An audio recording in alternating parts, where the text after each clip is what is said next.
Hello, everyone. So, today's topic is Shattered Glass, our mirror universe of heroic Decepticons and evil Autobots.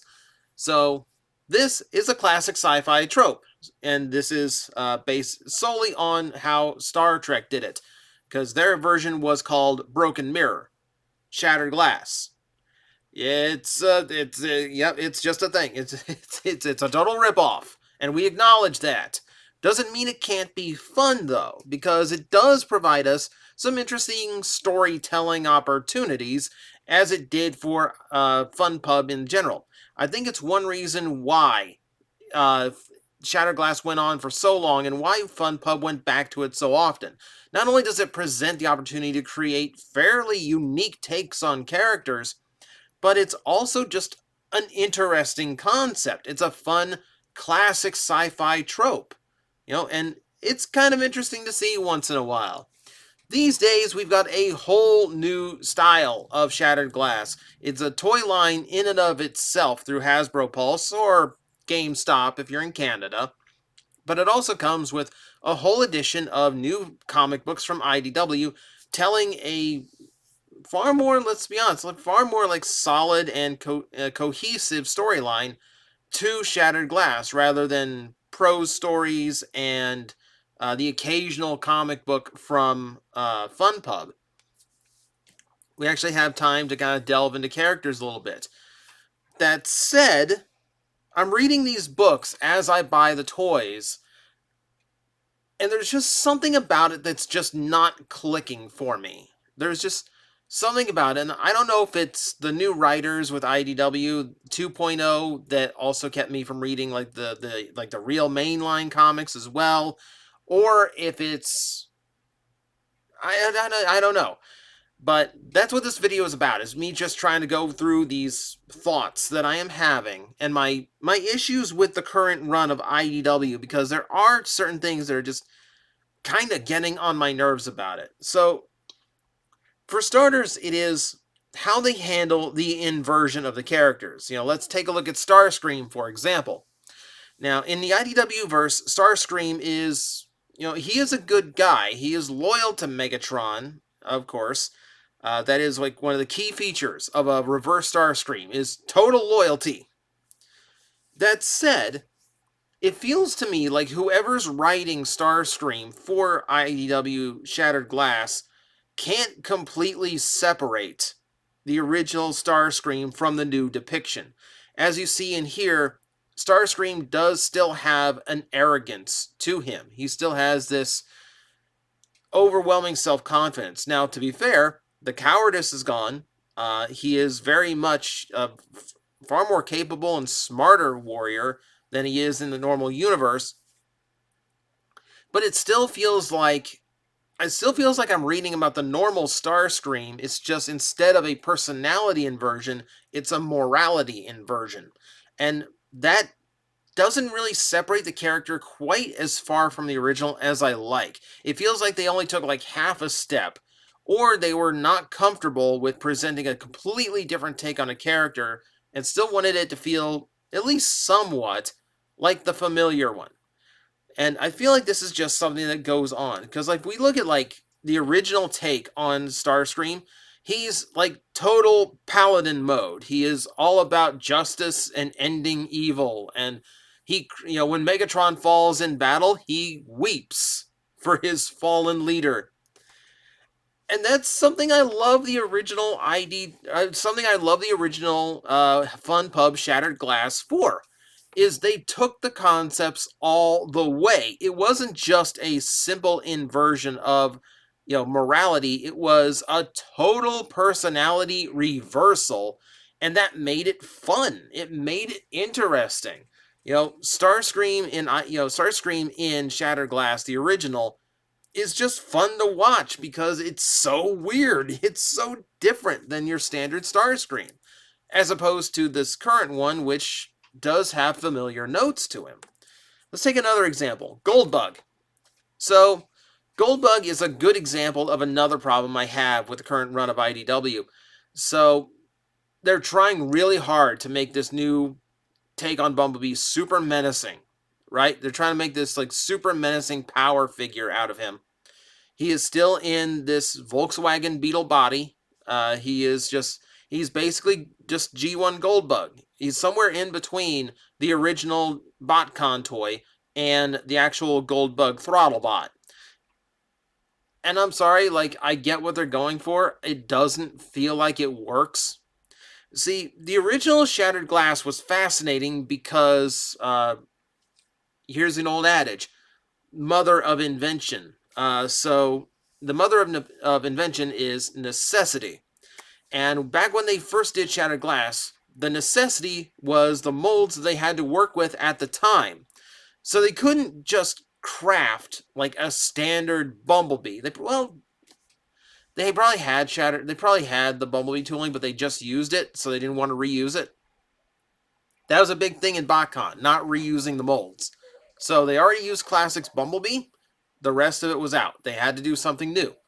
So what is left? We have a bunch of sports cars. So yeah, we're just gonna take Cybertron Hot Shot, and we're gonna turn him into Goldbug.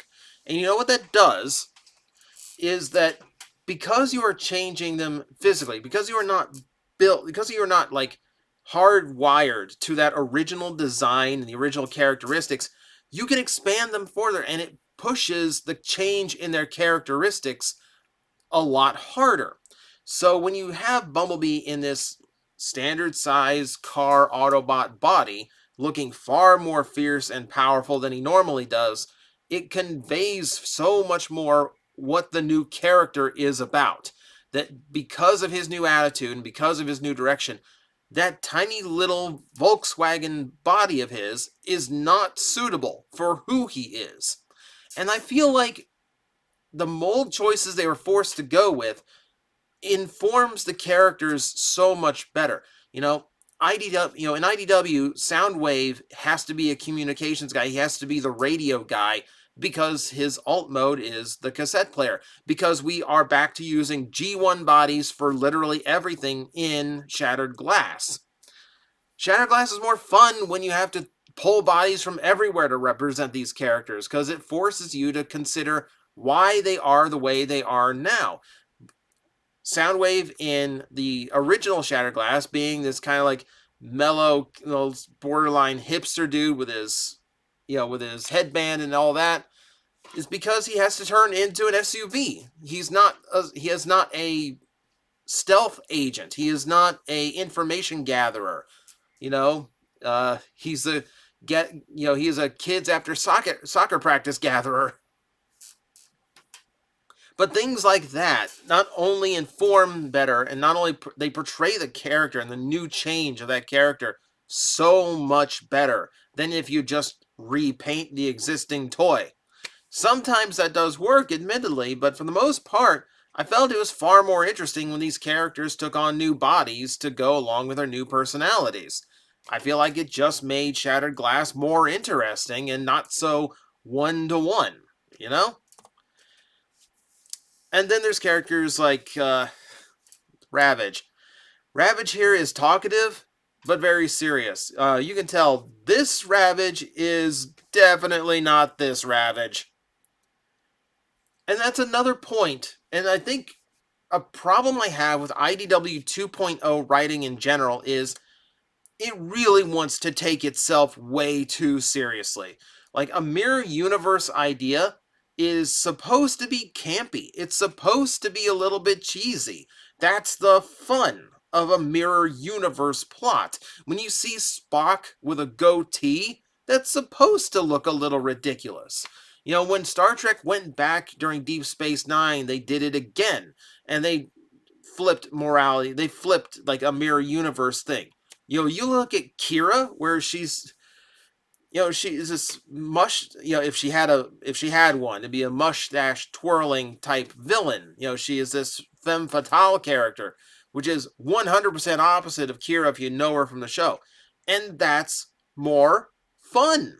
It's more interesting when you just. This is again back to my argument about just changing moralities. That's not good enough. It's not interesting enough.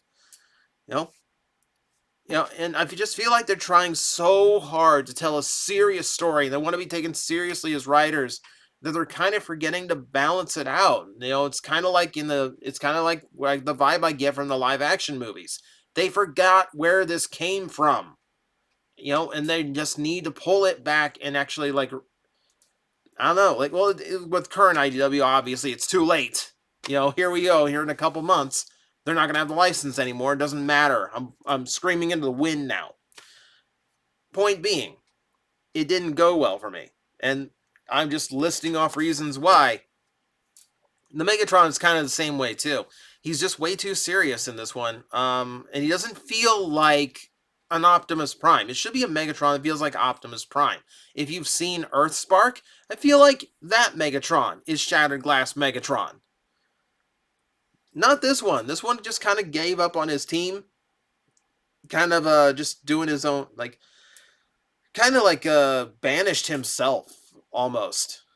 Yeah, it's not it's not a Megatron I like. It's not a Megatron I like seeing. He's just kind of like he's defeated before the story began. I don't know. He's not he's hashtag not my Megatron. We'll put it that way. You're also losing a lot of fun. You're just losing a lot of the fun you had with the original Shattered Glass. Waspinator is one of my favorites. Why? Because the inversion goes all the way. This version of Waspinator is pretty brilliant. He's an excellent public speaker. Very, very, very eloquent in his speech. He is also nigh indestructible. So you have a character who would probably be one of the strongest forces on the side of the heroic Predacons. You don't really get to use him. You don't. And like the whole cast was like that. Right down to Megatron going, "Oh no," instead of "Oh yes." That's perfect. That's perfect. In one speech bubble with 2 words, I can see where that Megatron is going. I can see where this, what they're going for with him. And that's the point. That's the point. You know, I miss this. This just kind of like tongue in cheek. We know what we're doing. We know it's ridiculous. Go along for the ride. Promise you'll enjoy it. Ridiculousness. Just I miss the ridiculousness of it. And I miss the campiness. I miss how they're just willing to go all the way with the flipping of the characters. Not this like, oh well, he's Ratchet's kind of a doctor still. He's just kind of a mean doctor who's not like numbing his patients. No. Fun Pub Shattered Glass. He's literally a mad scientist. He's Frankenstein. He's throwing people together. He's scrapping people for parts and keeping his favorite stuff. He's cruel and horrible and disgusting and creepy.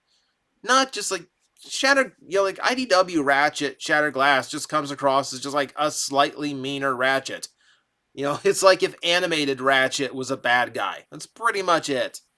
It lacks the bravery and it lacks the creative ability of the original version. It's hard. It's weird. A fiction is upsetting me when I'm comparing it to fun publications and saying like, man, I miss when Fun Pub was doing it. That's a lot. I want you to understand how much that says. All right? Just want you to be like, just for real. For real. I think another part of it is the current IDW direction is so focused on the Autobot side of things that like I'm not interested in the story because it's just super. There's just a lot of grim dark things happening on the Autobot side just to go, hey, look how evil they are. And it's just not working for me. It's not pulling me along. I'm not interested in the characters. I'd be interested in the Decepticon side of things. We're kind of stuck in this though because mostly because of the Shattered Glass toy line got so focused on inverted Autobot characters. Remember, IDW's version of Shattered Glass is admittedly hampered because it is all dependent on what toys Hasbro wants to release. Oh, we want to do a Shattered Glass Ultra Magnus? Okay, well, I guess we got to figure out how to introduce him in, and we got to figure out what to do with the 2 different heads, figure that part out too. So it is very much it's a comic book series specifically to interest you in the line of exclusives. So it's always going to be hampered. It's always going to be less of what it could be. But that's not an excuse for going for what I would consider easy depictions of these characters, where you're not really having to reinvent them or rethink how they would act. You're just kind of like going, okay, well, he's a good guy now, so what would Starscream say if he just wasn't a Weasley bastard? Alright, fine. Alright, we'll just go with that. And then there's things like Slicer. Slicer confuses me so much. I think it confuses them so much. So this is Slicer. It's not Shattered Glass Wheeljack. It's Slicer. He's colored like G1 Slicer, who was a Decepticon, but this one's an Autobot, so he's evil, even though Shattered Glass Slicer should be a good guy, because he's a Decepticon. Oh my god, I've gone cross-eyed. I don't know why they didn't just call him Wheeljack. I don't know why they insisted on Slicer.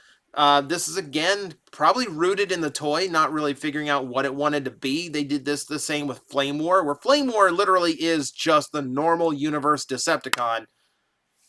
But for some reason in the books, she's a hero, even though there's literally nothing separating her visibly from her original counterpart. It's ridiculous. And this is so convoluted, this is so ridiculous, that this thing exists! Hasbro's on call. They were doing one of their live stream things where they're going like, hey, we actually got to come up with a G1 version of Slicer. You morons had one! It's so stupid. It's so stupid. As if these cards couldn't get stupid enough, by the way. I don't know any person who's happy with these cards. Magic players hate them because they're useless. Transformer fans hate them because they're chase cards you'll never pull from a pack. I don't know.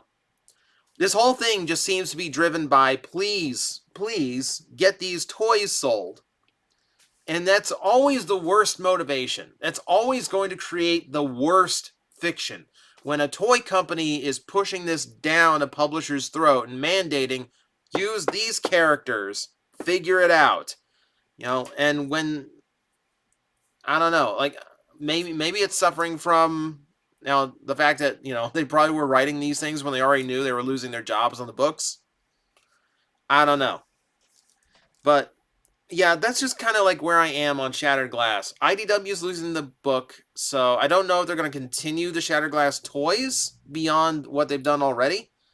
Maybe the new publisher will pick up the story or come up with a completely new one. And we'll have a third mirror universe. I'm not even sure how that works. But who knows? I'm hoping for a return to form. I'm hoping that the old school comes back, because, man, it's just more fun to read.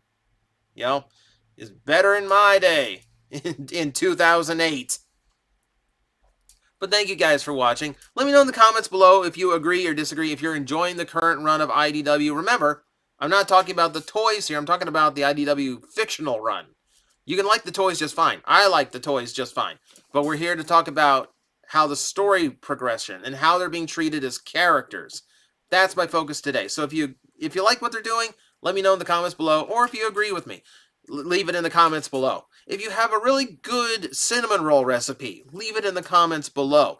If you had a fight with your significant other today, leave it in the comments below. If you just want to let me know what you had for lunch, leave it in the comments below. I need engagement. That's the algorithm for you. All right, so thank you guys for watching. I hope you enjoyed. And of course, I will see you next time. Guys, I am facing the most powerful enemy any YouTuber can face, the algorithm, and I need your help to defeat him. Hit the like button, hit the subscribe button, hit the notification bell, and leave a comment. Every time you do, we attack that algorithm and we drive it back until it can no longer defeat this channel. Thank you very much.